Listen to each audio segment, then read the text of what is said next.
আগামী 5 দিন পশ্চিমবঙ্গের দার্জিলিং ছাড়া প্রধানত কোথাও কোনো বৃষ্টিপাতের সম্ভাবনা নেই। শুষ্ক আবহাওয়াই থাকবে। দার্জিলিংয়ের নিচের দিকে হালকা বৃষ্টি এবং হাই এলটিটিতে তুষারপাতের সম্ভাবনা থাকছে।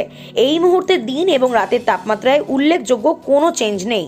আগামী 5 দিন 20 তারিখের পর দক্ষিণবঙ্গের সর্বনিম্ন তাপমাত্রায় 1 ডিগ্রি মতো কমতে চলেছে, ইনক্লুডিং কলকাতা, এবং সকালের দিকে হালকা কুয়াশার সম্ভাবনা থাকছে দক্ষিণবঙ্গের জেলাগুলিতে।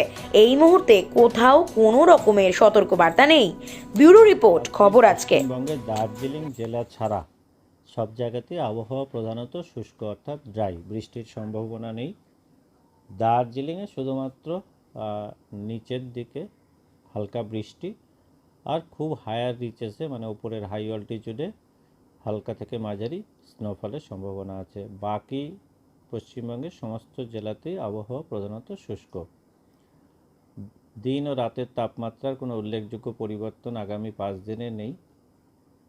20 তারিখ থেকে 20 তারিখ, 20, 21, 22 এই সময়টাতে হয়তো দক্ষিণবঙ্গের রাতের তাপমাত্রা আরও 1 ডিগ্রি বেশি ফল হওয়ার সম্ভাবনা।